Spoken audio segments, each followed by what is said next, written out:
Welcome, everyone, to the 5th episode of Welcome to Treetown. I am your host, Ryan McCooch, and today I'm joined by Barry Scott, the head assistant coach for the women's side. Thank you very much, Barry, for coming on. No problem. Thanks for having me, Ryan. Absolutely. So the first thing I wanted to ask you about is it's the inaugural season for the women's side here at AFC. It's always an exciting time to be a part of an inaugural side for anything, really. What are you most excited for in this season to come? I think to get to see the players. You know, I'm lucky enough that I've been around the game for a long time now in the area, surrounding area, Metro Detroit area. So to see some of what were young kids, you know, at 12, 13, 14 years old many years ago, come back and still play and still have a passion, I think is really exciting. So looking forward to seeing some of those kids. For some of them, it's they've already finished their college career and they just want to stay involved in the game. They love the game, which is obviously great. We all love the game, that's why we're involved with it. But also I think for some of the players who are still in college, trying to help them maybe take another step forward. You know, I think a lot of the players who go and play in college don't appreciate what a big step it is from youth soccer to playing college soccer. And you know, we want to help them contain their development and maybe go back to their college program as better players so they can play more, have more impact at their college team when they go back to play in the fall.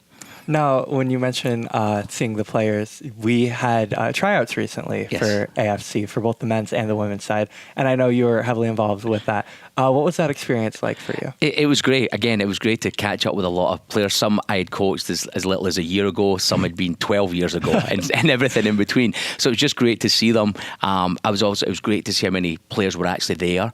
There's a lot of interest. Like when we first, you know, it's the inaugural season. Now myself or Andy's been involved with this, so everything is a little bit unknown. So to get, you know, almost 40 players there at the first tryout was awesome. And we knew there was a bunch of players that we were interested in that were, you know, still out of state at college, so couldn't be there. So to have that many players interested, still even yesterday I had someone reach out to me again. So I think just in general that it's been great to see those players, and just the amount of enthusiasm there's really been for the team and the program's been great. It's always nice to know that your side is wanted, you know? Yeah, absolutely. You mentioned your involvement with the general Ann Arbor and the Metro Detroit area. Have you heard any buzz in the community about this inaugural season too? Yeah, a lot. Obviously living in Ann Arbor, used to coach here many years ago, but haven't really coached in Ann Arbor for about 12 years now. And so just generally out for dinner, weekends, meeting people, at the gym, talking to people. It's amazing how many people connect with AFC Ann Arbor, are really excited about the fact we now have a women's program. So it's great just in general. People are talking about all the time, which again, I'm a little taken aback at how much people are talking about and how much interest there is in the program, which is great. It's awesome.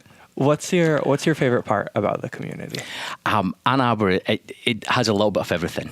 You know, I was out, it was my birthday weekend. Myself and my wife have birthdays one day apart, so we're out this weekend, and there's so many options to choose from for food, you know, for drinks, you know, coffee shops, there's theatre, you know, there's the art, there's so many places. It's so unique. It has everything. It's really got, like a big city, everything you want, or in a smaller setting, so it's a little more intimate, a little more private. But I just love it. I came here about 20 years ago, and you know, never left for good reasons. So it is a great town. When was your birthday? I'm sorry, March 2nd, so Saturday. Oh, okay. We have the same birthday. No way. Yeah.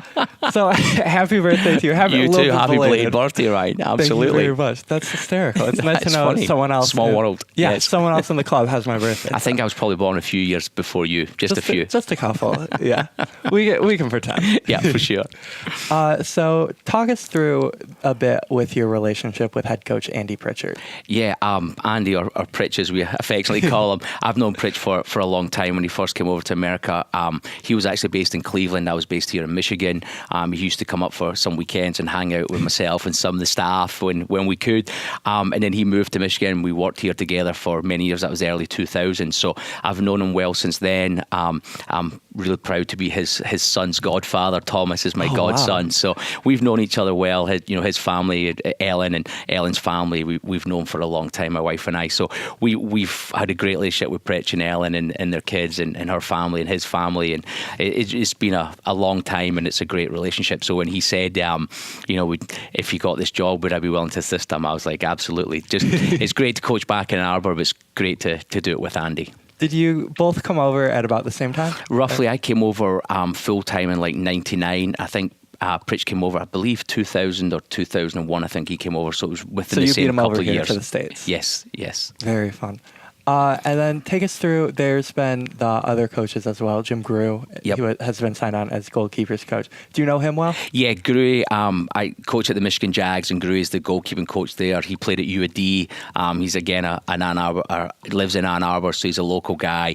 Been involved with the club scene around here for a long time. Like I say, played at UAD for 4 years, and he's a great guy. So does a great job with the goalkeeping. So it's, again, great to have him involved in the program as a goalkeeper, but also as a person.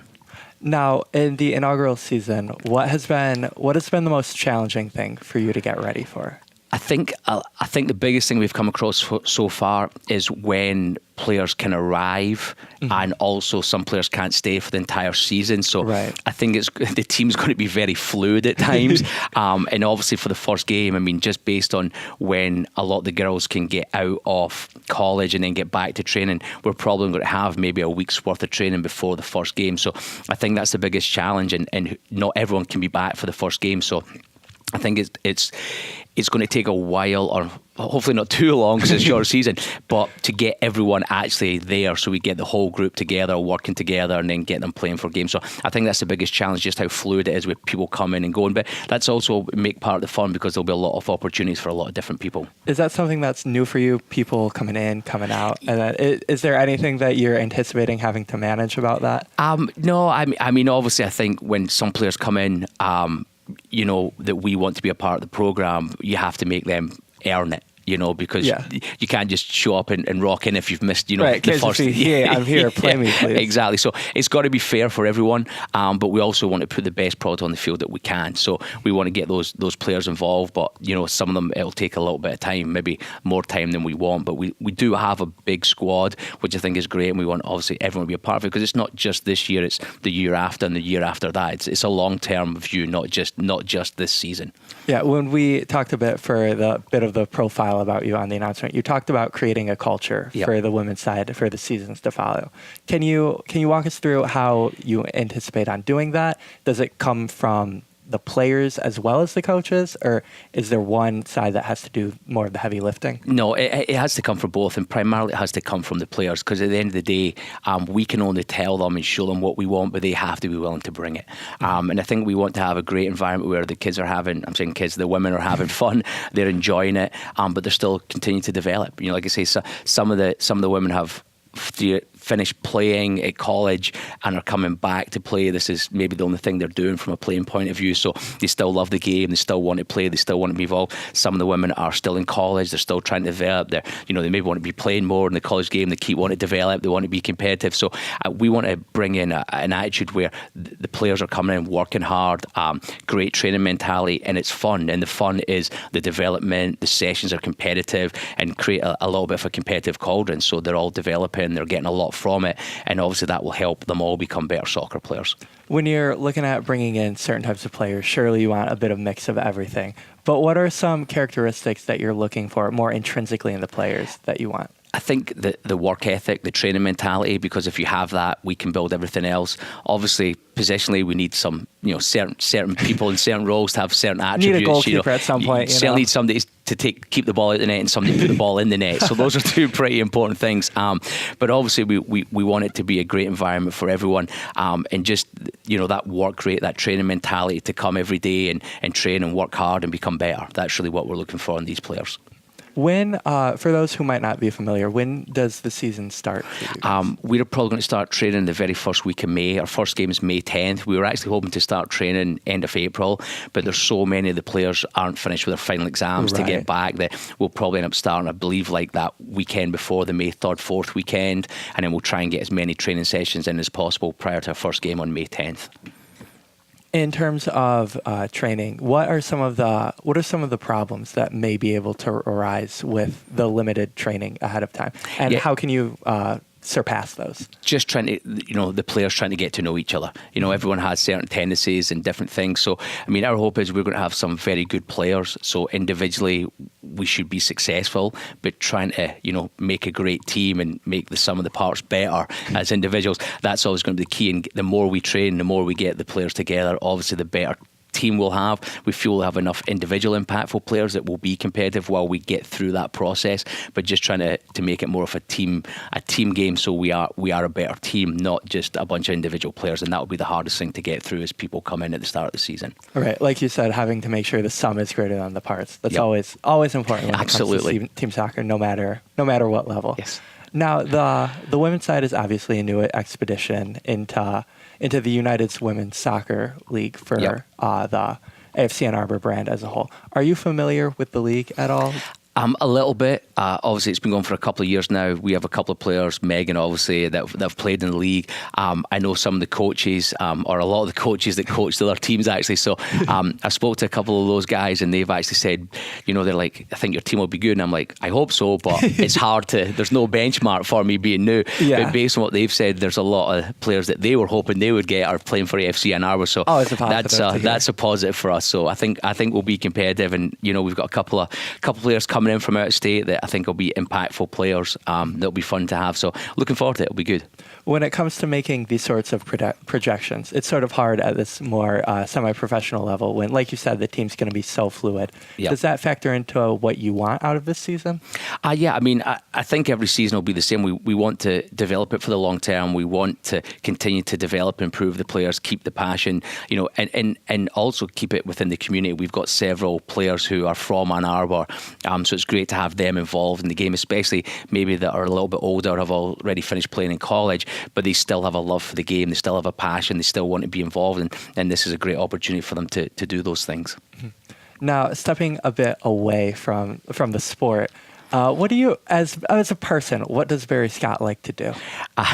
Yeah, if you ask my wife Rebecca, she'd say just soccer. It's funny. I mean, not many people get to do something they love, and soccer is my passion. I do love it. So, even this weekend, it was an opportunity to watch a couple of games on the TV as well. So, soccer's big. Obviously, spend a lot of time, or as much time as I can, with my wife. We love going to the movies. We were just at the movies on Friday. Went to see Upside, which was actually very good. Okay. So, really enjoyed that. So, are you a big movie buff? Yeah, we like going to the movies a lot. So, we're big movie buffs. I'm not any expert critic. I just either enjoy them or I don't. Oscars, critique everything there. Yeah. I generally find if the Oscars say they're not, or the reviews say they're not very good, they're generally movies that we like. So I always go with the opposite. But we go to the movies a lot. We enjoy going to the movies. A great experience. And then socialising in Ann Arbor, with a lot of friends, going out in Ann Arbor for dinner, drinks, whatever. Obviously, there's so many different places, so many varieties of food and restaurants you can go to. So we love doing that. So much fun. So many fun things to do in Ann Arbor. Absolutely. Now, take us through how you fell in love with soccer. It's a very open-ended question. Yeah, it's very. I mean, I think almost just being Scottish and growing up in Scotland, you just naturally are. It's like all your friends are, all your family is. You're involved in the game, and I've always loved it. I've always wanted to, be a part of it. I always, played some other sports as growing up, rugby and tennis and stuff. But soccer was always my passion. It was always my desire, and the thing that I loved the most was soccer. How did you transition that love for playing it into a love for coaching it as well? When I was playing, I got hurt when I was playing in my early 20s, and I had a serious knee injury. So when I was out of the game for such a long time, I wanted to find ways to stay involved in the game, and coaching was just a natural way to do that. So started doing some coaching licenses back in Scotland, started getting involved, working with some of the younger kids while I was going through my rehab, and then it was one of those where my knee was never the same. So I kind of just went into the path of the coaching side and left the playing side, unfortunately a little bit early, but with hindsight maybe fortunately early. And now obviously just doing the coaching thing from that to stay involved with the game. Absolutely. And what was the decisions, or what were the choices that you made to lead into coming over to the States? I actually, a friend, a guy I had played with, had come over and done some summer camps in America. He's like, hey, go over, do some summer camps. You're injured anyway, so it's not like you're missing anything from a playing point of view. And I did so for a couple of years in '96 and '97. I came out, travelled around sort of the East Coast, the Midwest, doing camps, staying with host families. Absolutely loved it. It was a fantastic experience. Kind of got to love America, got to see a lot of it, staying with families and things like that. So it was a really great experience. And then in '99, the company asked me to come out originally for 9 months and do a little bit more coaching, and that snowballed. Yeah, and then 20 years later, I'm still here. So, what made you love Michigan more so than perhaps some of the other places here in the country? I do love the seasons. I mean, I the know people seasons are say it's nice. cold, and it is cold, but cold. it makes you appreciate the summer. And it's nice to have a spring and a fall. Obviously, in Scotland, we have the seasons, so I really do appreciate the seasons.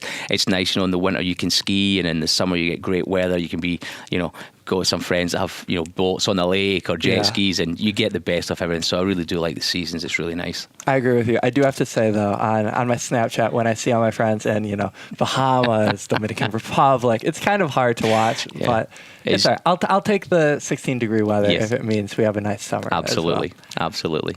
In terms of looking ahead to this upcoming season, like as we talked about, it's a bit hard to make projections and set these goals. But what are you most excited for? Like I said, just to see the group and see how we can put the group together. Being competitive, which obviously, hopefully, will allow us to win some games or win a lot of games as well. But being competitive, putting the group together, trying to make the group cohesive, make it a great unit, and obviously play some attractive soccer. We want it to be fun. We want the fans to enjoy it. We want people, the players to enjoy it. So we want it to be good and a good brand. So I'm just looking forward to getting going. Really, we've done a lot of things now, and it's kind of like that lull between now and the start of training. So it's kind of just looking forward to training starting. Yeah. What, as you mentioned in the lull, what sorts of things are you doing right now in looking ahead for the season? A lot of it's obviously been reaching out to the players, confirming like trainings, because not everyone can make all the training sessions, so it's trying to figure out who can make what. Still players are reaching out, trying to making sure we have enough players for those first couple of games when some of the players are not back from college, kind of figuring out when people are coming, going out. So it's been a lot of the administrative side really recently, which is great, and getting organised for the season, but it's kind of chomping at the bit a little bit just to get actually on the field and get training and playing. So yes. Talk to me a bit about the community outreach for AFC too. When I had Megan and Taylor on last week, they mentioned how exciting it is and important it is for the young girls of the community to see these women out here and playing as role models. What is that like as a coach? How does that inspire you at all, I guess would be the better question. Yeah, absolutely. I mean, I've coached a lot of boys and girls, and still do. And obviously to have them see coaches or older players that they can aspire to and they can try and become is great, because I think, soccer's grown so much in this country over the last 20 years. It's unbelievable. But, there's back home there in Europe and South America, there's so many levels for women and men to play through their entire life, and I always felt that was something we were missing here. And now, it gives those kids that opportunity. They can keep playing.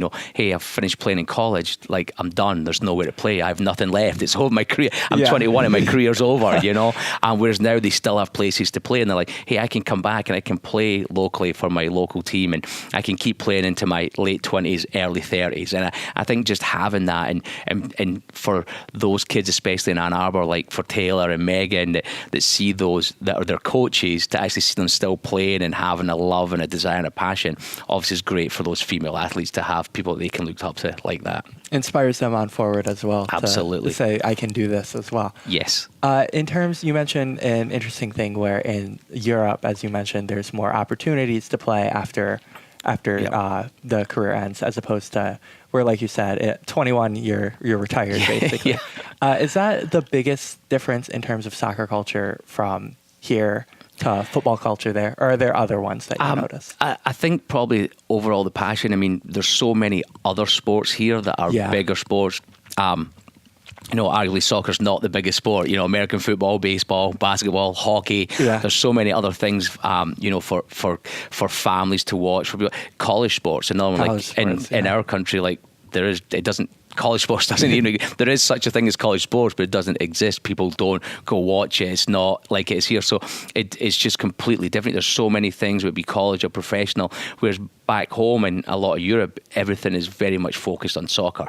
There is obviously other rugby and field hockey and cricket and all those types of things, but it's primarily soccer, and that's what gets the news coverage. That's what gets everything. So when we have one main sport and here we have 5, it makes a big difference. It's taken a little while for soccer to even come into the States and crack in the big 4, as they call it. Absolutely. In terms, as we mentioned, as we were talking about in the community, is there anything you anticipate that you as a club will be doing within the community? I know AFC is very much involved with their the community and stuff. Is that something you see the women's side specifically doing as well? Yeah, we definitely, obviously, I mean, we want the fans to come. We want it to be enjoyable, and obviously to do that, we want to get people out there. And like I say, a lot of the players are from Ann Arbor, so it's one of those things where we'd probably like to do some stuff once we get the season going and rolling, like see some outreach things that we can possibly do in the community. A, to give back a little bit, but B, also to increase the awareness and let people see who's out there. Because, you know, people know people like, oh, I can't believe, you know, Jenny's playing or Taylor's playing or, you know, whoever it would be. So, you know, Ashley's playing, so they can come and watch the people that they grew up with in their own town play soccer at a high level. Are you familiar with the venue that AFC will be at, Concordia at all? Yes, used to train there many years ago. When I trained in Ann Arbor, it looked nothing like it does now. It's certainly improved a lot. You know, Concordia has done a great job the last few years, and it's a fantastic facility. So, you know, and it's on the northeast side. It's easily accessible. So I think it's a great location for us. Is that one of the things that excites you most about it? I know a lot of people are excited about long-term stability at there too. Is that something that makes you feel better about it too, as a coach, saying, okay, I know where we'll be? Yeah, for sure. No, having that fixed place, having a home, you know, and it's going to be a home because it's not going to change every year. Like I say, it's easily accessible, you know, from 23, you know, 14, 94. So it's a great location for us. It's a great facility. It's got the bleachers, you know, you can get up high, you can create an atmosphere. So, yeah, I think it works really well for us, and it's great to know we have it for a long time rather than just a season. Right. As I mentioned, you know, stability is so important. Plus, it serves as a bit of a selling point too. If you can show players and say, "This is where we'll be. This will be your home," and it's confirmed your home as well. Last question for you. In terms of, as we mentioned, you're very excited to see the players. You're excited to see the product that is being put out. If you can pinpoint one sort of like a game or an aspect about the upcoming season that you're most excited for, what would it be? I think probably the first game, just because it'll be our inaugural game. It'll be the first game we've ever played. Ironically, we won't probably have all the players by that first game, so it's kind of a little bit bittersweet. But I think the first game will be huge just to get the game. And then obviously I think the second game, because it's we'll have some more players back, but it's also our first home game. So the first game and our first home game, I think, are the two things that, you know, really are exciting to get involved and see the fans there and see how the community's taken to it. I've been obviously very impressed with AFC and the setup with yourself and everyone involved in the program. So it's very professional. Guys are doing a fantastic job on the boys' side or the men's side, and we certainly hope we can replicate that on the women's side. Absolutely. I know the fans are buzzing about the home opener and about the women's side in general. So Barry, thank you very much for coming out, taking some time to talk with us about this. No problem. Appreciate it. Thanks, Ryan. Have a great day. Thank you. Barry. Thanks. Welcome back to Welcome to Treetown, and I'm here with the first recurring guest, Bilal Saeed, chairman, as you know. Well, thank you for coming on. Yeah, man. I feel like a VIP if I get to come on this often. I mean, it is technically your space for me to do the podcast in. No, so. I shouldn't be on that much. I don't got that much entertaining stuff to say. That's all right. Well, I mean, speaking of this space, we were both obviously at the opening of the Treehouse. And you were here longer than I was. I had to go back home for spring break. But what was your favorite part of the night? I think there was so many positive moments from Friday, but just overall the feeling of, I was a little overwhelmed with how many people turned out. There were a lot of people. I didn't know what to expect, quite honestly. I definitely knew some people were excited about it. We were getting some messages, and I was getting some texts and tweets and whatnot. But I really didn't know, what the turnout would be like. And we were just blown away. Bruno, Mason, Simon, myself just put in a ton of time, especially last week, to get this place ready. And we were hoping for good turnout. And we were all just kind of taken aback by how many people showed up and how excited they were. And, we're a small, growing organization, and so I pride myself in trying to get to know as many fans as possible by name. And quite honestly, over the years, those fans have become friends of mine. And so I was surprised to see on Friday night some new faces, and even some faces that have been around the club since year one that I haven't had a chance to meet. And so it kind of was a reminder that we're now entering this phase of growth that is pretty exciting, where we're taking the next big step. We've got the new venue in Concordia with a long-term agreement. So, for the foreseeable future, we've got a home, the addition of the women's team. Those two things alone have created quite a buzz. I think this was the cherry on top, with really bringing home that idea of we're going to really, really deepen our roots here in the community. And, the Treehouse is just a great way to let some of the people in the community know that haven't heard of us, know that we're here. And then, for those fans that know us, it gives them a place to stop by, grab gear, tickets, and just visit too, honestly. So we're really excited about what this space could be for the club.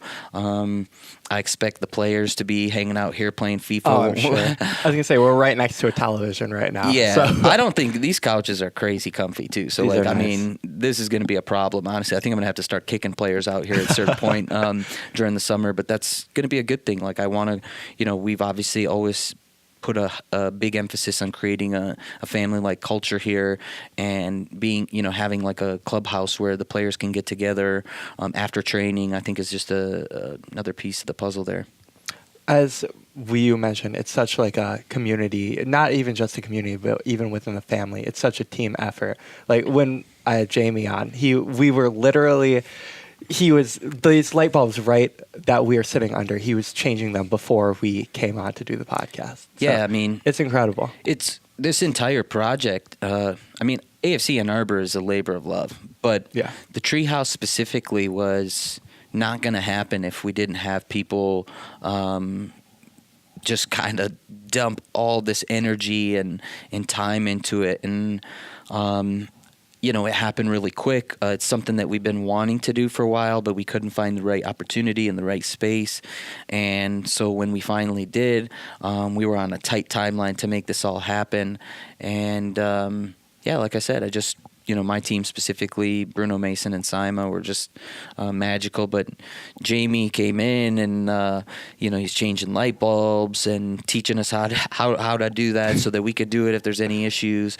Mike Lawrence and Rishi Narayan, a couple of our other owners, really helped support the project a lot. I thought it was cool that Coach Rudlin and the entire Rudlin Robinson clan was there. Minus Bridget and Brian were out. We missed them on Friday, but I think they got a night away from the kids. That's Eric's sister and husband. But we, having everybody out here Friday, everyone who's close to the club, plus some new fans and whatnot, to have that in March, this so far early away from ahead of it. Yeah, it's exciting. And I think now everybody's like, when's that first game, man? Like, couldn't come soon enough. And I'm just like, hey, we got time. We got some stuff we want to try and get done before then. But overall, man, it's more than I expected. I didn't have super crazy expectations of the look and feel and design, but the aesthetic came together just beautifully. Like, this wall behind us is just magical. Awesome. I know Alex is going to love that this is right here in the shot. Right front and center. But yeah, Friday evening, I took a couple pictures and was texting some of the old players, and I was like, I spoke to Lars, Okumu, and Novotny all about their jerseys hanging on the wall, and Lars was like, man, I got to get you one of my USL kits right away, and Mike was like, oh man, that's so amazing, and then you can't wait to see it, and was tagging guys in photos and talking to him via text, and they were just blown away and excited. And Henry was joking with me that he was like, yeah, that's got to be the new the bunkhouse for any players that don't have a place to stay. And I was like, nah, it's not gonna work. No like one's staying that. overnight yeah, here. No. But in general, I think after we did the opening Friday, I realized like how big this was and how much this was needed.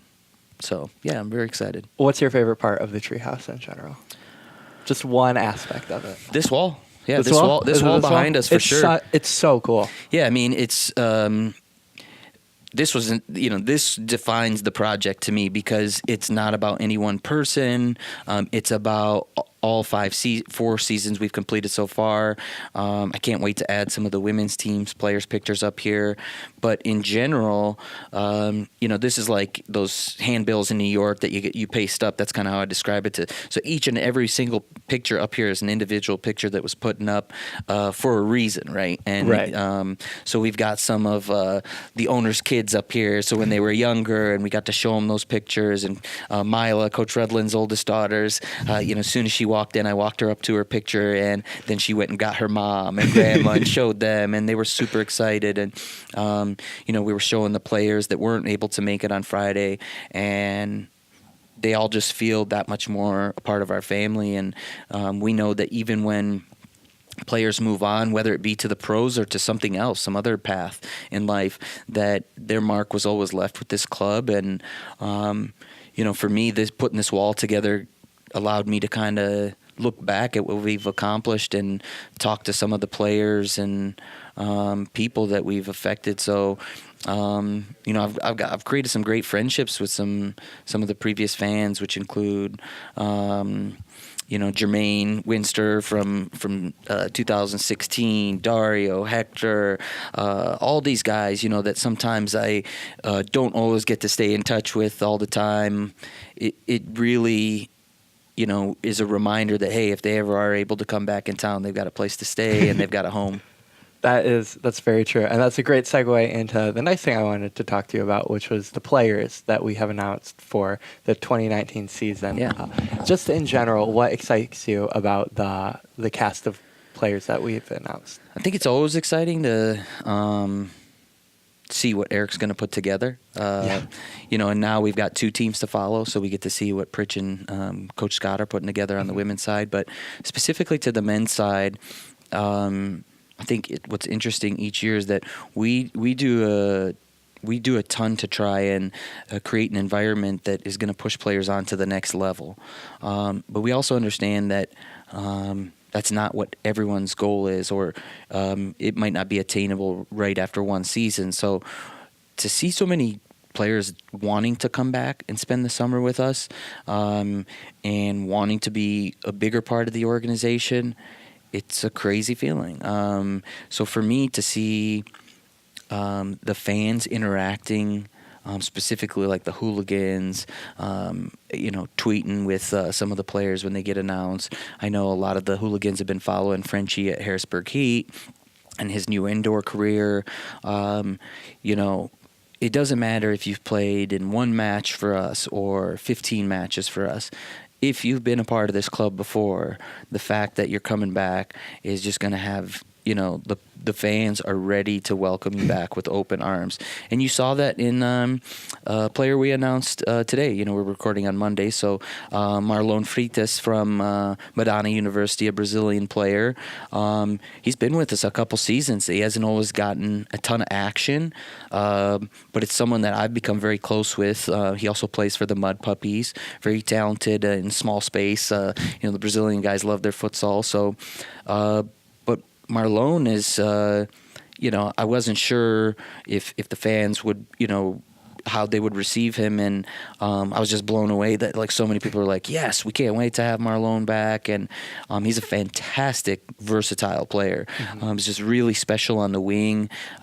He can attack and he can defend, so you can really use him in a winger position up top or out wide as a fullback, and he can be effective in both aspects. So to have a player with that versatility and flexibility that's also familiar with our system, he wants to make a bigger impact. And so knowing that guys are looking to do that as they progress through their collegiate career, as now he's entering towards the end of his time at Madonna, it's really special to see that, where he wants to spend his summer with us. Is that sort of validation for you? Every player that's been announced so far has spent at least 1 season with the Mighty Oak. Is that validation to you and the club that, hey, we're doing something right, that all these players are wanting to come back? I don't know if it's validation. To me, silverware is the best validation of anything. But in terms of culture and what we've created, I do think that there's a special atmosphere that we can, offer people that not everybody can. So it starts with what Eric's built in the training environment. Eric and Boise and the rest of the staff, Rod, Shooky, Ron Rudland, everybody really helps create this environment at training that is just super high level. And you'll hear that you'll hear guys say all the time, like, this is the highest level of training I've ever been a part of. And you can see them develop as players and as people. So I think that environment is key to setting the kind of tone for the culture that we want across the board, which includes off the pitch stuff. So that's really where I come in and try and make sure that everybody feels like they're a part of that family. And we do a lot of team building events, and having that unity and trying to build chemistry in such a short window of time. That's kind of been like my specialty, is to try and help speed that process up along. And so when you have guys returning year after year, I do think it's a little bit of a testament to what we've built as a whole, and that is making players better and making our community better. In terms of the community, as you mentioned, it's so important for AFC to be involved in the community. So what are some of the projects this summer that you have that you're looking forward to? Yeah, so last year we launched the Mighty Oak Youth Project, which is our nonprofit arm. And that's been a huge hit in the community, I know, already. And, it's a lot of work, but it's very, it's needed. And that's what, we thought there was a need for it. We didn't realize how big the need was. So the goal of Mighty Oak Youth Project is to really help players gain access to the game, right? That's just the basis of it. So really what we've been able to do is help provide scholarships for youth soccer. The pay-to-play model, we know it's not perfect, but we also know that we're not going to change it and correct it overnight. So by doing this and offering scholarships kind of at a bigger level, we feel like we're going to help disrupt the nature of the who's playing, right? So kids that might not have had the opportunity to play before, or that haven't had the proper training or accessibility. So yeah, the Mighty Oak Youth Project will definitely take the next step this year. We'll continue to grow that, hopefully provide some more scholarships, and that's just one piece of what we're doing. The other big piece for the community is Community Kicks, and that's a project I launched last summer in multiple cities around Michigan, actually, including Ypsilanti, Detroit, Portage, and Muskegon.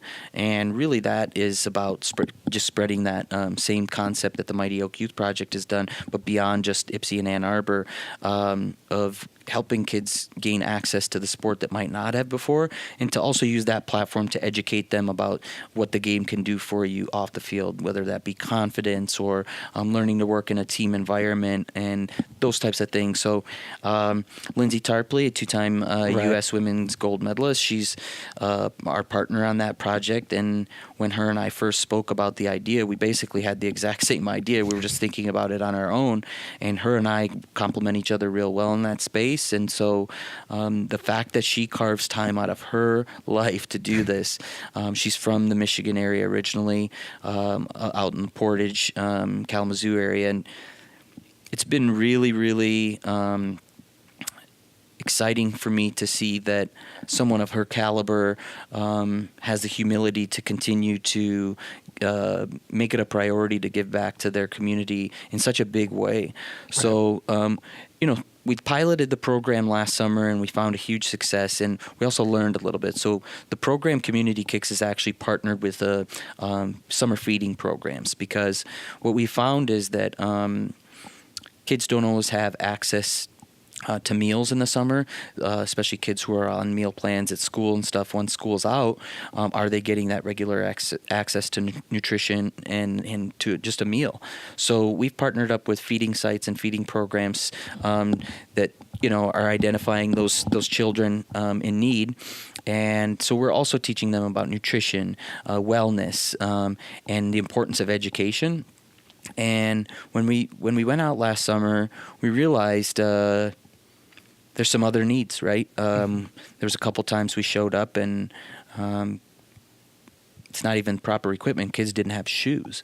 Yeah. So since then, I've worked with the board of the Mighty Oak Youth Project to go out into the community and start collecting gently used and new items. A lot of soccer cleats, shin pads, things like that we can now distribute. So next summer, in a few months, when we go out and do our second season of Community Kicks, I just want to make sure that the kids that participate are able to continue playing if they want to, even if that's at home, by giving them their own ball, their own pair of cleats. And it goes beyond that. I think a lot of my experiences working with the youth throughout the years, I've personally realized that a lot of time just giving them some attention from a non-relative is massive. So important. So the hardest part for me, though, is almost at every site the kids will ask, when are you coming back? And so that's something that I think I'm trying to figure out the next phase of is how can we continue this instead of just going once and then right. Staying present. Exactly. And obviously resources and time and all that plays into that. But each year we're hoping to grow this program and progress. But communitykicks.org, if anybody wants to learn more about it. It's just I was doing an interview this morning and someone asked me, what's your favorite thing you've done in your career? Which I'm starting to get a little older, so my career is actually, I have some options to pick from. It's easy for me to answer. Community Kicks, so without a doubt, the thing I'm most proud of, the thing I care about the most, simply because I've seen the impact it makes directly on the young kids, and the type of kids that we're reaching, I think, is the most important. And I just want to continue that work and continue that project, and I feel really lucky to have the support of Lindsay and the United Dairy Industry of Michigan, who have been really supportive in helping us put this whole thing together. So, even in a World Cup, Women's World Cup year, where Lindsay's going to be over in France a couple times this summer, she's still carving out time in her schedule to come back and do these clinics, and it's incredible. That time management is just out of this world. I don't have that. Not only time management, the prioritizing of importance, right? She puts us up there. Right there with the Women's World Cup. I mean, maybe not that high, but she but honestly, it's so important to her to do that type of work, and to have been connected with her, it's really it's a blessing for me, and I'm just thankful that there are people like that at that level that care so much about the community and making an impact. So, I just hope to see that program continue to grow and eventually having the impact of getting more young players playing that might not have been had that opportunity before. Is there a favorite thing that you have about helping the community in that way? Is it just being able to get out and help, or is there something more specific that you really like? Yeah, I mean, so for me, I was spoiled. I had access to stuff, and I've seen where my dad came from. Overseas in Pakistan, from very humble beginnings, and he wanted to make sure that we had access to greater things, including education. And I just felt spoiled looking back on my life that I really had anything I wanted, or access to it anyways. And so I think the mixture of seeing where my father came from and how he raised us, it made it a priority for me to give back. But what we get out of it, so this is one of the things that a lot of people laugh about with me, is that, playing sports growing up, you always had to get I think it was like a C something, to be eligible. Like a 2.3 or something. Yeah, not in the Saeed household. Saeed household, A- or better. I mean, A- was like, you're on probation. So the doc was very serious about, athletics comes second. And I think he saw what it did for me, though. In terms of confidence, in terms of making friends. It's not the most diverse town that I grew up in. And so sports is how I made friends. Sports is how I assimilated. And, it allowed me to hold on to my culture in a way that, I didn't have to assimilate in those ways. I was able to, show them my similarities on the pitch or on the court, and that was really special to me, and it gave me confidence and helped me kind of continue on in other areas of my life. So for me, that's my favorite thing, is to let kids know that it's not the game that I'm teaching you, it's what you get out of the game and what the game can give to you for the rest of your life. I'm now mid-30s, and I still play a few times a week. Not very good, but I care a great deal about the game, and I still get that feeling that I got when I was younger of what I get from the game. I'm competitive. I love the teamwork, the team aspect of it, and I just love getting out there and getting a touch on the ball every now and then. And so I'm hoping that through the work we're doing, if we can positively affect some kids to have more confidence and to do whatever it is. It doesn't have to be soccer related. That'll be special for me. Just getting out there and doing something in the community. That's very cool, and that's so many things to look forward to this summer between the community aspect and the Treehouse itself and all the player announcements. There will be plenty more to come. It's an exciting time, isn't it? Yeah, it's I was telling Bruno actually that there was this buzz around season 1 that it's really hard to replicate, and you can't recreate it. And I really think that the buzz going into this season might be even greater than that, just because of everything that we've been doing and that has been happening with the club. And probably the biggest driver, that is the women's team. And that ties into our community aspect of everything, our goals of what we want to do in terms of impacting the community. And it'd be great to see in a few years the young female players playing the sport longer, and not simply to get a scholarship or to compete, but to get those things that you get out of the game that can last a lifetime. I think Taylor was talking about it on the last podcast about. Yeah. I mean, when I listened to what she was saying about how much confidence it gave her, and I mean, it is just awesome to hear her talk about what the game's done for her, and for her to be able to share that with the next generation. That's special to me. It's an exciting time, really. Yeah. Well, thank you again for coming out. Yeah, I appreciate it. You're always a great guest. You're always welcome here. I think I need to just tone down. I don't want to be like the third time guest either. So hopefully we'll get some more guests in here. But thanks for all you're doing, and keep up the great work. Absolutely. And we will be back next week with another edition of Welcome to Treetown. Until then, you can follow us on Twitter at AFC Ann Arbor or visit afcannarbor.com for all your AFC needs. Until next week, I'm Ryan McCooch. Take care.